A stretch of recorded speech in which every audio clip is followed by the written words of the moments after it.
quelque chose, quoi.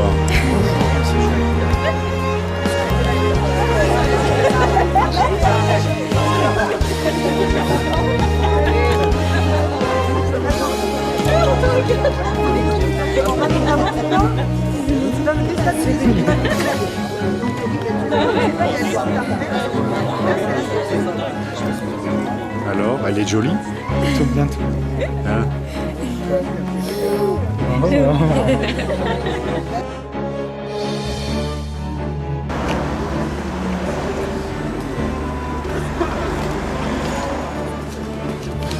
Ceux qui veulent prendre le nombre de personnes, ils peuvent. Je suis pas sûr qu'il y en ait d'autres. Non.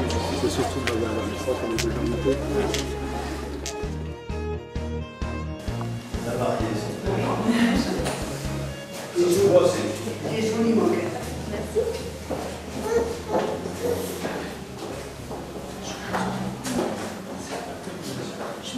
Bienvenue dans notre salle pour accueillir aujourd'hui Marine et Rémi qui ont décidé de s'unir.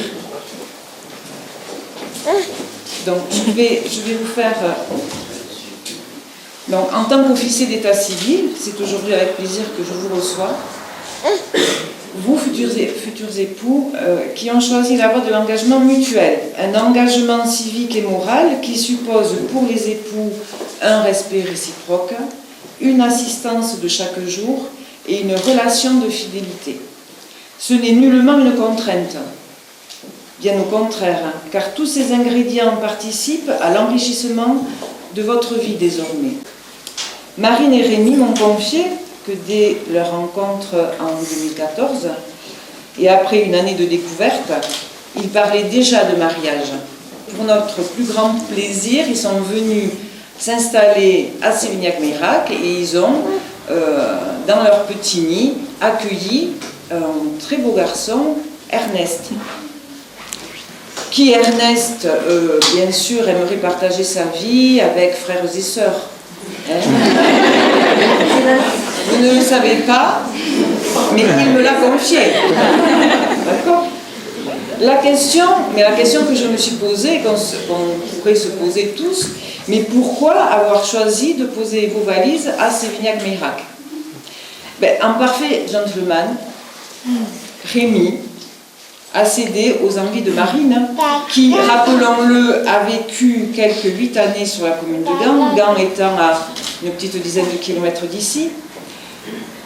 Alors, vivre entre le Jurançonnais et Oloron-Sainte-Marie, lieu emblématique du fameux gâteau russe, il était difficile de résister à Marine et à tout ça en même temps. Alors, chers amis et invités, vous savez maintenant que vous allez passer de très bons moments gastronomiques avec Rémi et Marine. Je le pense. Ce sont de fins gourmets. Nous allons procéder au mariage. Veuillez nous faire connaître si vous avez fait un contrat de mariage. Non. Conformément à la loi, nous donnons lecture des articles du Code civil sur les droits et les devoirs des époux. Rémi Schweyer. Consentez-vous à prendre pour épouse Madame Tape Marine Charlotte, ici présente? Oui. Madame Tape Marine Charlotte, consentez-vous à prendre pour époux Monsieur Schweyer Rémi Jean-Baptiste, ici présent? Oui. Bravo. Au nom de la loi, c'est pas encore fait. Il faut que je dise une petite phrase d'abord. Au nom de la loi, nous déclarons que vous êtes unis par le mariage. Félicitations à vous.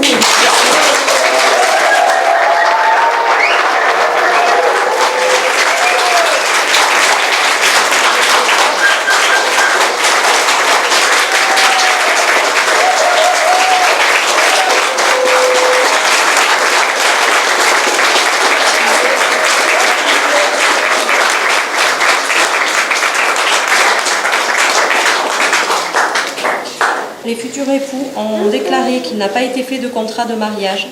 Ils ont déclaré l'un après l'autre vouloir se prendre pour époux et nous avons prononcé au nom de la loi qu'ils sont unis par le mariage en présence de Benoît Michael Genot, chercheur en écologie, domicilié 8B rue de la Ceinture à Versailles, de Mathurin Thierry Martin Schweyer, étudiant domicilié 76 rue Pablo Neruda à Rennes, de Sophie Chilly Françoise, informaticienne domiciliée 14 rue Moiran Aléa à Grenoble, et de Quentin Patrick Fauché, médecin domicilié 101 rue Joachim de Bellay à Poitiers. Témoins majeurs qui, lecture faite et invités à lire l'acte, ont signé avec les époux et nous, Monique Moulat, maire et officier de l'état civil de la commune de Signac-Meilleray. Donc maintenant, je vais vous demander la signature. Il n'y a pas eu de soucis dans l'état civil des uns et des autres, hein. C'est bon. Allez, vous pouvez vous asseoir, Marine, s'il vous plaît. Les deux. Tiens, je vais te confier le petit.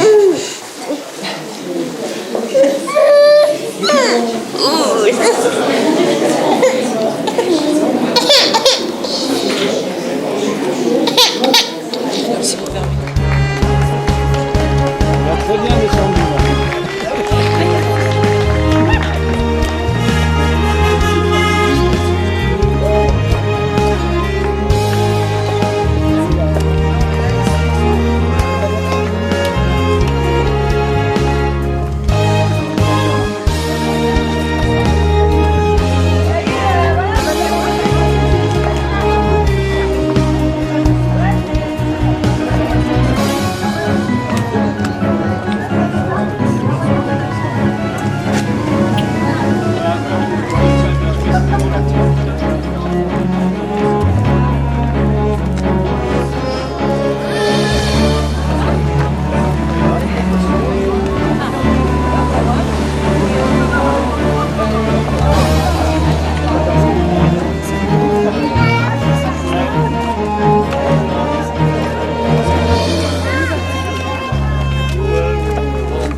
Ah, salut Michel. Comment tu vas? Je t'ai vu tout à l'heure.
Bonjour à tous. Bonjour et merci d'être venus parfois, souvent de loin, pour ce jour unique dans la vie de Marine et Rémi. Nos jeunes mariés souhaitaient consacrer quelques moments dans cette journée pour évoquer les fondements de leur engagement mutuel. Dans cet objectif et avant l'échange des alliances, ils partageront avec vous quelques textes qui leur font sens. Je laisse la parole au marié qui a quelques mots à vous dire, après vous avoir demandé de vérifier que vos téléphones sont éteints pour ne pas perturber la cérémonie. Nous souhaitions, Marine et moi, vous remercier d'être là aujourd'hui.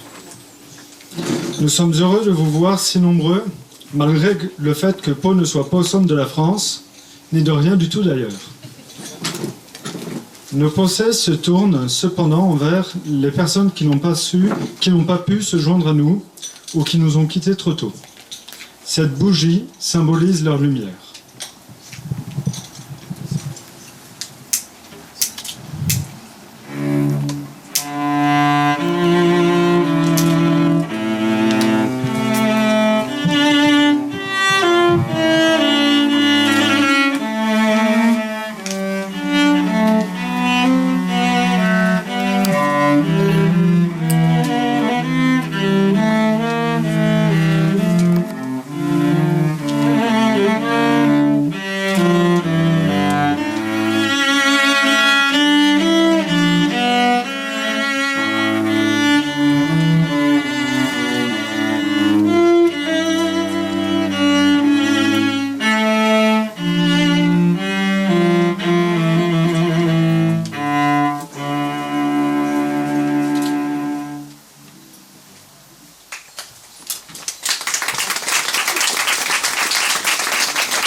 Nous sommes assemblés aujourd'hui pour célébrer l'union de Marine et Rémi, à qui nous souhaitons de connaître beaucoup de bonheur dans leur vie. Lily, la grand-mère paternelle de Marine, va vous lire un poème de Maurice Carême qui reflète la vision du bonheur des mariés. Alors, le bonheur est tout petit. Le bonheur est tout petit, si petit parfois, on ne le voit pas. Alors on cherche, on ne le voit pas, on cherche partout. Il est là, dans l'arbre qui chante dans le vent, l'oiseau le crie dans le ciel, la rivière le murmure, le ruisseau le chuchote, le soleil, la goutte de pluie le disent. Tu peux le voir là, dans le regard de l'enfant, le pain que l'on rompt et que l'on partage, la main que l'on tend. Le bonheur, c'est tout petit, si petit que parfois on ne le voit pas. Et on le cherche dans le béton, l'acier, la fortune. Mais le bonheur n'y est pas, ni dans l'aisance, ni dans le confort. On veut se le construire, mais il est là, à côté de nous, et on passe sans le voir, car le bonheur est tout petit. Il ne se cache pas, c'est là son secret. Il est là, près de nous. Et moi j'ajouterai de mon cru, il n'est pas tout petit notre bonheur, il est immense aujourd'hui. Grâce à nos enfants chéris.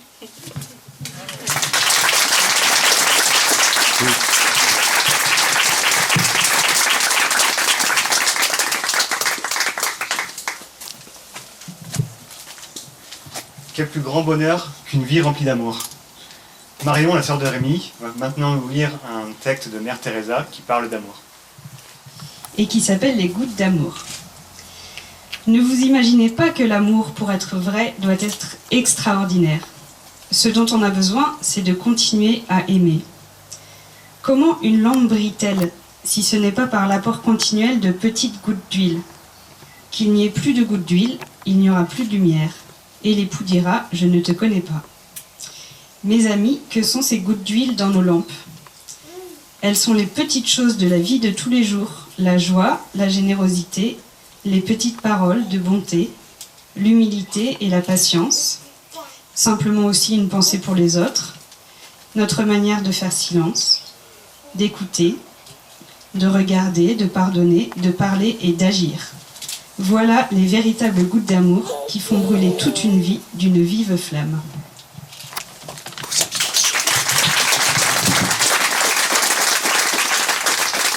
Une vie de bonheur et d'amour n'est possible que par une succession de petites attentions de tous les jours.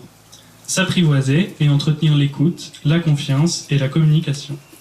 Cette leçon, Christine, la mère de Marine, la lui a souvent répétée étant petite, en lisant l'extrait du Petit Prince qu'elle va partager avec nous aujourd'hui. Le Petit Prince et le renard, d'Antoine Saint-Exupéry. C'est alors qu'apparut le renard. « Viens jouer avec moi », lui proposa le Petit Prince. « Je vais pas te regarder, sinon je vais pleurer. »« Je suis tellement triste. »« Je ne puis pas jouer avec toi, dit le renard, je ne suis pas apprivoisé. »« Ah, pardon, dit le Petit Prince. Mais après réflexion, il ajouta, « Qu'est-ce que signifie apprivoiser ?»« C'est une chose trop oubliée, dit le renard, ça signifie créer des liens. » Créer des liens ? Bien sûr, dit le renard, tu n'es encore pour moi qu'un petit garçon tout semblable à 100 000 petits garçons. Et je n'ai pas besoin de toi. Et tu n'as pas besoin de moi non plus. Je ne suis pour toi qu'un renard semblable à 100 000 renards. Mais si tu m'apprivoises, nous aurons besoin l'un de l'autre. Tu seras pour moi unique au monde. Je serai pour toi unique au monde. Si tu m'apprivoises, ma vie sera comme ensoleillée. Je connaîtrai un bruit de pas qui sera différent de tous les autres.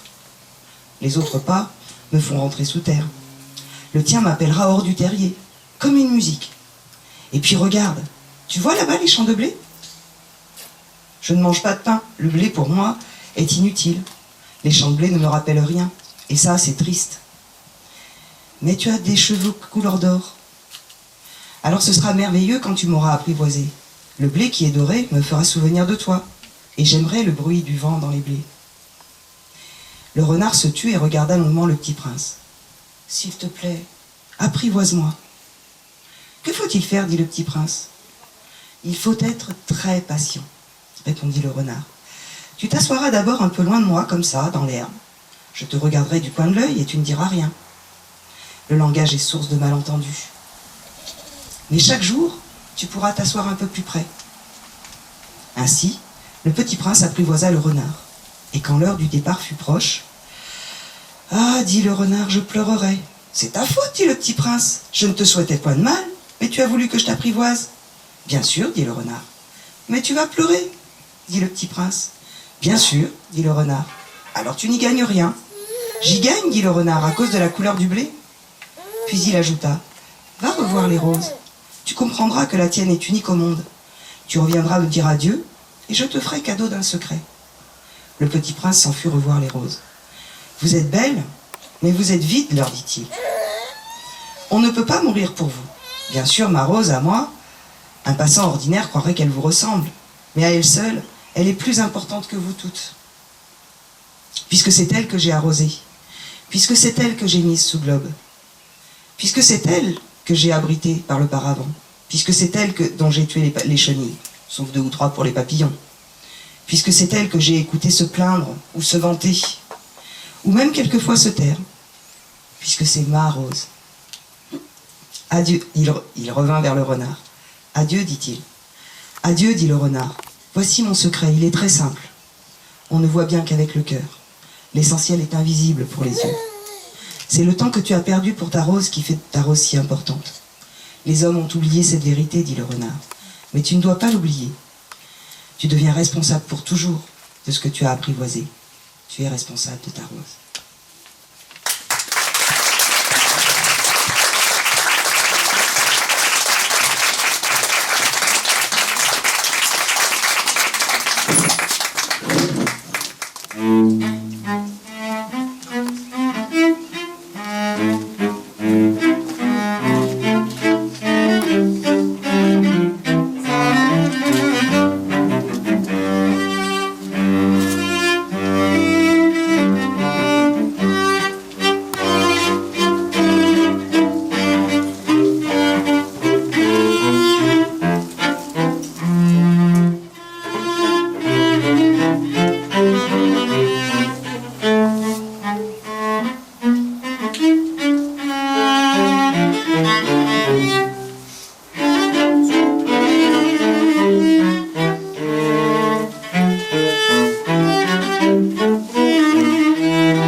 Avec ces 3 enseignements bien en tête, nous ne pouvons qu'espérer que leur amour va s'épanouir et croître, les rendant inséparables. Pour illustrer ceci, nous vous proposons de faire ensemble le test des 5 doigts. Il existe une histoire qui dit que chacun des doigts de la main représente une partie de notre famille. Le pouce symbolise les parents, l'index nos frères et sœurs, le majeur nous-mêmes, l'annulaire notre conjoint ou notre conjointe et l'auriculaire nos enfants. On va faire l'expérience ensemble. Donc, on va rapprocher ensemble les paumes de nos 2 mains. Et maintenant, on va plier le majeur vers l'intérieur. C'est un peu délicat. On obtient à peu près ceci. C'est bon? Alors maintenant, si on essaye de séparer les 2 pouces, on y arrive. Parce que nos parents ne sont pas faits pour rester avec nous toute notre vie. Maintenant, on recolle les pouces et on sépare les index. Les index, on y arrive aussi parce que nos frères et sœurs, ils vont partir et fonder leur propre famille. On recolle les index. Et maintenant, on essaie avec les auriculaires. Eux aussi, ils se séparent, puisque nos enfants, ils vont également partir fonder leur famille. Par contre, si on recolle l'auriculaire et qu'on essaye de séparer les annulaires, là, on n'y arrive pas. Parce que on s'engage à rester attaché à son conjoint, sa conjointe, pour le meilleur comme pour le pire. Et c'est pour ça qu'on passe l'alliance à l'annulaire.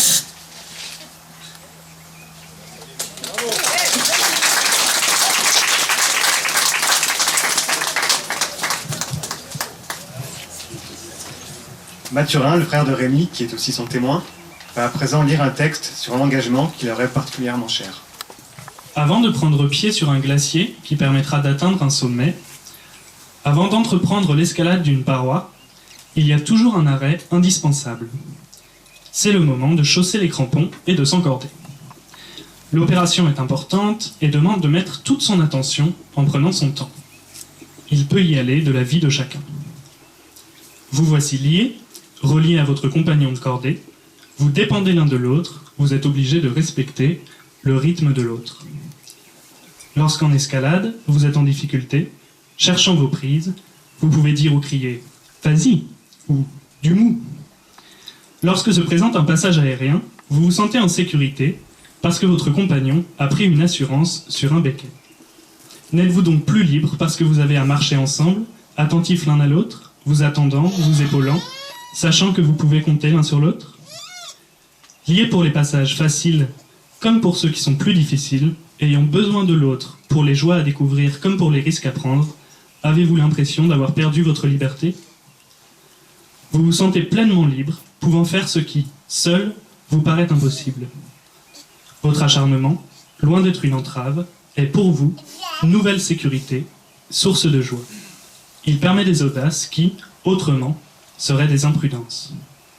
Vous n'êtes plus indépendant, mais vous êtes libre et vous pouvez oser, entreprendre, réussir, vous pouvez vivre pleinement. Associer vos libertés, c'est multiplier vos chances de découverte, c'est développer vos capacités, c'est pouvoir communier à la beauté de votre amour.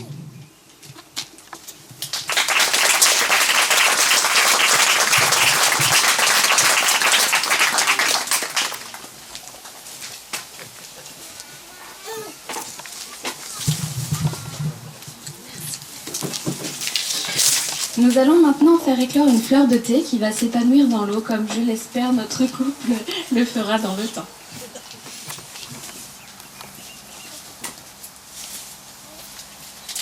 Donc en fait, le processus est assez long, il est quelques minutes. Donc du coup, nous l'avons fait maintenant. On se doute bien que ceux du fond ne verront pas bien les choses. Mais vous pourrez le revoir à la suite de la cérémonie. Et puis, il y en aura la sortie dans la fontaine à thé. On en a remise quelques-unes. Après l'échange des alliances, nous vous demanderons de rester assis à votre place le temps que les mariés ainsi que les témoins signent le livre d'or. Vous pourrez aussi écrire un petit mot aux mariés dans ce livre d'or plus tard dans la soirée.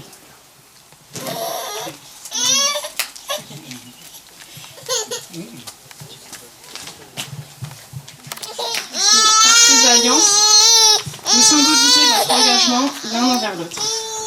Vous faites le vœu de toujours faire vivre et prospérer votre couple, en étant attentif à l'autre, tout en laissant chacun libre de s'épanouir personnellement. Marine, acceptes-tu de prendre cet engagement envers Rémi? Oui, je l'accepte.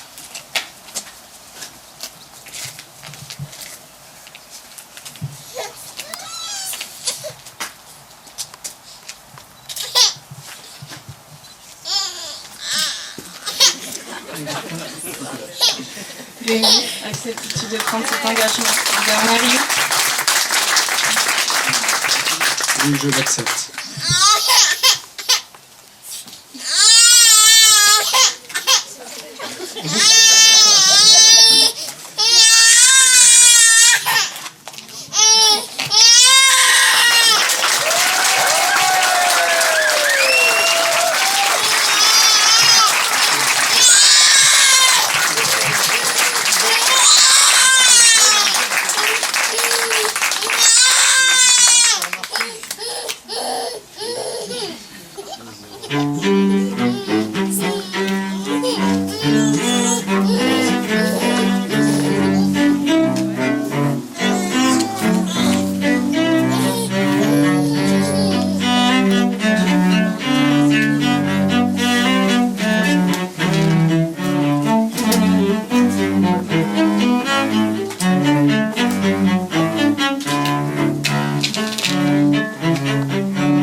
Thank you.